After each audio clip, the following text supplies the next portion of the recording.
Morning guys, welcome back to my YouTube channel. तो आज हम पढ़ने वाले हैं वो आपका है फ्रेमिंग द कॉन्स्टिट्यूशन का पार्ट 3। ठीक है, पार्ट 1 पार्ट 2 जो हमने कवर अप कर चुका है, अब हम जो है पार्ट 3 कवर अप करेंगे और पार्ट 3 पे जो है हम इस चैप्टर को जो है कंक्लूड कर देंगे। ठीक है, तो बेसिकली हम जो पढ़ रहे थे वो पावर ऑफ द स्टेट, ठीक है, हमने उसको जो कवर अप कर चुका है।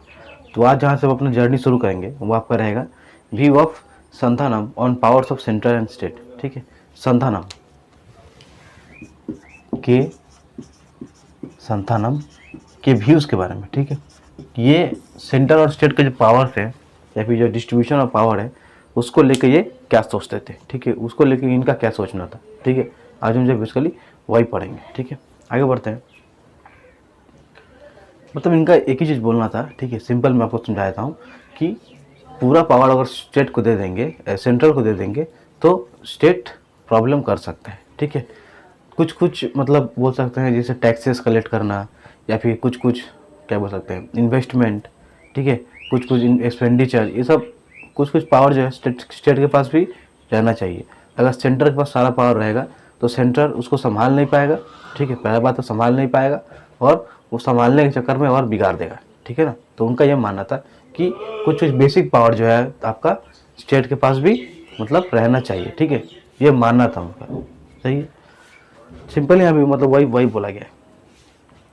Again, Santanam said states should be given appropriate fiscal provision so that they can work independently and they do not need to depend on center for even nominal expenditure। जो मैंने आपको बोला, ठीक है, संतानम क्या बोले थे कि स्टेट को कुछ ऑटोनॉमी देना चाहिए ताकि वो कुछ जो जो मिनिमल काम है वो अपने खुद से कर पाए। ठीक है, वो किसी मतलब उनको किसी पे डिपेंड ना करना पड़े। ठीक है, किसी का मतलब सेंटर पे डिपेंड ना करना पड़े, वो अपना काम कुछ कुछ अपना काम जो है खुद कर पाए। ठीक है, यही मतलब जो मिनिमम एक्सपेंडिचर का जो काम होता है वो लोग अपने से मतलब क्या बोल सकते हैं अपने से कंट्रोल कर पाए। ठीक है, यहाँ पे वही बोला गया है।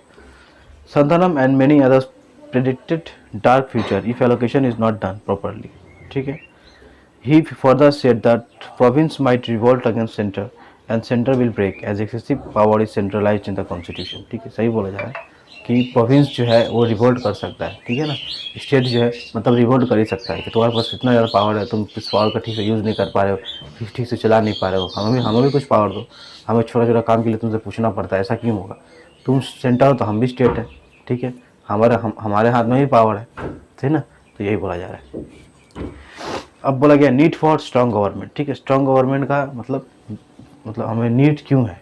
ठीक है ना, देखिए लोग जो है मतलब समझ चुके थे पार्टीशन के, और भी मतलब बोल सकते हैं कि प्री इंडिपेंडेंस का जो कुछ एक्सपीरियंसेस थे उससे जो लोग मतलब बहुत कुछ सीख चुके थे। ठीक है ना, तो उसीलिए जो है स्ट्रॉन्ग गवर्नमेंट रहना बहुत ही ज़्यादा इम्पॉर्टेंट था। सही है, the need for strong government had been further reinforced by the events of partition. Main leaders like Jawaharlal Nehru, B R Ambedkar, Gopal Swami Ayyangar etcetera advocated for strong centre. ठीक है, before partition, the Congress had agreed to grant considerable autonomy to the provinces. This was agreed to satisfy the Muslim League, but after partition, there was no political pressure and violence aftermath of partition gave further fillip to centralized power। मतलब बोलना चाहते थे कि partition का पहले हमने जो provinces को ऑटोनॉमी दिया था क्योंकि वो मुस्लिम लीग का डिमांड था। ठीक है, पर अभी वैसा कुछ प्रेशर वगैरह है नहीं।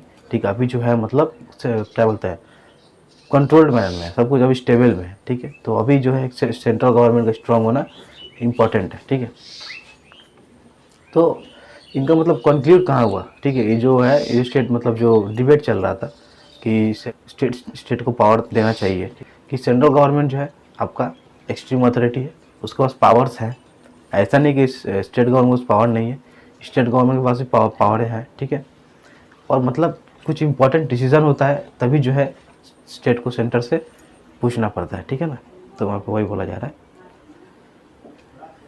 अब हम पढ़ेंगे the language of the nation. ठीक है, अब जो पढ़ने वाला है आपका the language of the nation in the constituent assembly issues over national language was intensely debated over months. देखिए लैंग्वेज जो है एक बहुत ही इंपॉर्टेंट मुद्दा है। ठीक है ना, तो कॉन्स्टिट्यूएंट असेंबली में जो है लैंग्वेज को लेकर बहुत ही ज़्यादा लंबा डिबेट चला था। ठीक है, क्योंकि देखिए लैंग्वेज क्या होगा हमारा। ठीक है, लैंग्वेज में तो समझ सकते हैं, लैंग्वेज मतलब हम अपने आप को एक्सप्रेस करेंगे, किसी के सामने अपना आइडिया एक्सप्रेस करेंगे, तो एक कितना इंपॉर्टेंट मैटर है वो हम समझ सकते हैं। ठीक है, तो लैंग्वेज को लेकर जो है बहुत ही ज़्यादा मतलब डिबेट हुआ था। क्यों हुआ था? क्योंकि हम पहले से जानते हैं जो इंडिया मतलब बहुत ही ज़्यादा डाइवर्सिफाइड कल्चर, ठीक है ना, India is a land of diversified cultures, traditions, customs, beliefs, है ना। तो इसलिए जो है लैंग्वेज भी अलग अलग थे, ठीक है। कुछ लैंग्वेजेस में बोल सकते हैं मेजॉरिटी में था, कुछ लैंग्वेजेस माइनॉरिटी में था। तो जो माइनॉरिटी में था वो लोग डरता था कि कहीं हमारा लैंग्वेज को मतलब हमारा ये जो ट्रेडिशन है या फिर जो कल्चर है ये कहीं हम खो ना बैठे, ठीक है। सब वो डरते थे। तो इसको लेकर बहुत लंबा डिबेट चला था, ठीक है। यहाँ पे बोला गया language was an emotional issue and it was related to culture and heritage of the particular region, जो मैंने काफ़ी बताया, ठीक है। By 1930s, Congress and Mahatma Gandhi accepted Hindustani as national language. Hindustani language was easy to understand and was a popular language among a large section of India. Hindustani developed with the interaction of diverse cultures and language. ठीक है, तो हमारा जो है हिंदुस्तानी language को adopt किया गया था, ठीक है, नेशनल लैंग्वेज बाय 1930s, ठीक है। आपका टाइमलाइन था आपका 1930s के करीब, ठीक है। हिंदुस्तानी लैंग्वेज को एक्सेप्ट किया गया एज अ नेशनल लैंग्वेज, सही है। आगे बढ़ते हैं। हिंदुस्तानी language was chiefly made up of Hindu and Urdu, but it also contained words of another language. But unfortunately, the language also suffered from communal politics. Gradually, Hindi and Urdu started moving apart.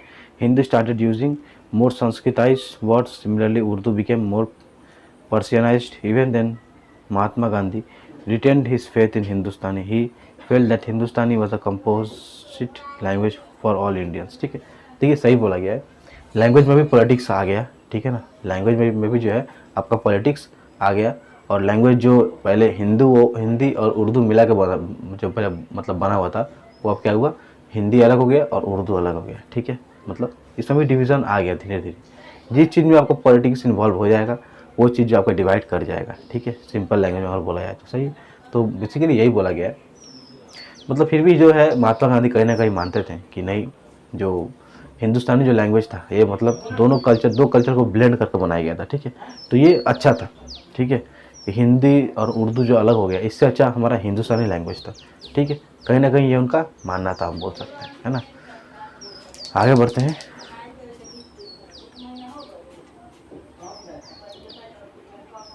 A plea for making Hindi as national language, ठीक है।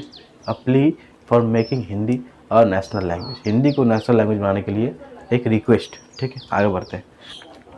R.B. Dhulekar, a member of Constituent Assembly, made a strong plea to make Hindi as national language, a language in which constitution should be made. The plea evoked strong opposition. Language Committee of the Assembly produced a report in which it tried to resolve the issue by declining that Hindi in Devanagari script would be an official language, but transition to Hindi would be in gradual process, and for initial 15 years after independence, English to be used as official language, ठीक है। तो मतलब क्या बोला गया कि English को हम अभी फ़िलहाल इंग्लिश को यूज़ करेंगे ऑफिशियल लैंग्वेज, लेकिन 15 ईयर्स के बाद जो है हम उसको मतलब धीरे धीरे जो है ट्रांसलेट कर देंगे हिंदी देवनागरी स्क्रिप्ट जिसको हम बोलते हैं, ठीक है। यहाँ पर वही बोला गया है। Provinces were allowed to choose one language for official work within the province, ठीक है। जो प्रोविंसेस थे वो अपना ऑफिशियल वर्क के लिए जो है उनको मतलब क्या बोलते हैं, राइट दिया गया था कि तू अपना लैंग्वेज चूज़ कर ले, ठीक है। कोई एक लैंग्वेज चूज़ कर ले for official work in their own province, सही है। फिर यहाँ क्या बोला गया है, the fear of dominance of Hindi, S.G. Durgabai, a member of constituent assembly, said that there is intense opposition against Hindi in south India, ठीक है। साउथ इंडिया में जो है हिंदी को लेकर जो है इंटेंस अपोजिशन है, ठीक है। अपोजिशन है मतलब बहुत ज़्यादा अपोजिशन है साउथ इंडिया में, ठीक है। ये कौन बोल रहा था आपका, S.G. दुर्गाबाई, S.G. आपका S.G. दुर्गाबाई, इन्होंने क्या बोला था कि साउथ इंडिया में जो है हिंदी को लेकर जो है बहुत ज़्यादा अपोजिशन चल रहा है, सही है। After the eruption of controversy regarding the language, there is a fear in the opponent that Hindi is antagonistic to provincial language and it cuts the roots of provincial language and cultural heritage associated with it. She had accepted Hindustani as a language of people, but the language is being changed. Words from Urdu and regional languages were removed. This move erodes the inclusive and composite character of Hindustani, and due to this anxieties and fear developed in the mind of people of different language groups, ठीक है। मतलब ये सही बात है, जो मैंने आपको पहले ही बताया था कि जो पहले ही जो था हिंदुस्तानी एक कंपोजिट लैंग्वेज था, ठीक है ना। दो बोल सकते हैं, दो कल्चर को ब्लेंड करके बनाया गया था। लेकिन जब ये डिवाइड हो गया, हिंदी और उर्दू में डिवाइड हो गया, तो लोगों के मन में फिर से वो पार्टीशन का डर पैदा हो गया कि अरे यार फिर डिवाइड हो गया, फिर सब कहीं हम वही तो नहीं जा रहे हैं। ठीक है, हम जो है इंडिपेंडेंस गेन कर चुके हैं, लेकिन फिर कहीं ना कहीं हम उसी रास्ते पे चले जा रहे हैं, ठीक है ना। तो लोग आइए मतलब अंदर थोड़ा डर बैठ गया है, ठीक है। और ये लैंग्वेज के अनुसार मतलब बैठा था डर उनके मन में, ठीक है। Many members felt that issue of Hindi as a national language must be treated cautiously, and the aggressive tenor and speech will only create fear in non-Hindi speaking people and will further complicate the issue. There should be mutual understanding between different stakeholders. मतलब बोला गया था कि अभी situation है उसको अगर ठीक से ना संभाला जाए तो मतलब सिचुएशन और बिगड़ सकता है, ठीक है ना। मतलब यही बोला गया था कि एक म्यूचुअल अंडरस्टैंडिंग होना चाहिए कि कैसे क्या किया जाए, कैसे सब कुछ ठीक किया जाए, ठीक है ना। मतलब बोला था कि जो हिंदी जो लैंग्वेज को लेकर जो इशू मतलब चल रहा है उसको मतलब थोड़ा कॉशियसली मतलब थोड़ा सावधानी से जो है उसको मेंटेन करना पड़ेगा, नहीं तो जो है प्रॉब्लम्स क्रिएट हो सकते हैं, ठीक है। तो बेसिकली इस चैप्टर में इतना ही है, सही है। तो हमारा आज का चैप्टर ये ख़त्म होता है और हमारा हिस्ट्री जो है कवर अप हो चुका है, ठीक है। हमने ज्योग्राफी कवर अप किया था, ठीक है, हमने हिस्ट्री जो है कवर अप कर लिया है, ठीक है। अब हम नेक्स्ट क्लास से जो है पॉलिटिकल साइंस को कवर अप करेंगे, ठीक है। मैंने जैसे आपको पहले बता दिया था कि मैं पहले क्लास 12 का हिस्ट्री ज्योग्राफी पॉलिटिकल साइंस यानी पॉसिबल सोशियोलॉजी को कवर अप करने की कोशिश करूँगा। तो मैंने हिस्ट्री ज्योग्राफी कवर अप कर दिया, अब पॉलिटिकल साइंस की बारी है, ठीक है। जो नेक्स्ट वीडियोस आएंगे आपको पॉलिटिकल साइंस के ऊपर आएंगे, ठीक है। और वो क्लास 12 के ही रहेंगे, एनसीईआरटी बेस्ड ही रहेंगे, ठीक है। देखिए एनसीईआरटी थोड़ा समझने का मैटर है, ठीक है ना। आप किसी भी कॉम्पिटेटिव एग्जाम में चले जाइए, एनसीईआरटी आपका थोड़ा मस्ट लगता है, ठीक है। तो मेरा मतलब मोटो वही है कि एनसीईआरटी को मतलब ईजी बना दिया जाए, ठीक है ना। तो बस इतना ही है जो हमेशा बोलता हूँ, आज ही बोलूँगा, लेट्स अंडरस्टैंड, कुछ समझ गए, कुछ सीख जाइए, खुद सीखिए, दूसरों को सिखाइए, ठीक है। मतलब सीखना ज़रूरी है, ठीक है ना। तो आज का क्लास में ख़त्म करते हैं, मिलते हैं हम लोग नेक्स्ट क्लास में विथ पॉलिटिकल साइंस, सही है। सो बाय फॉर टुडे।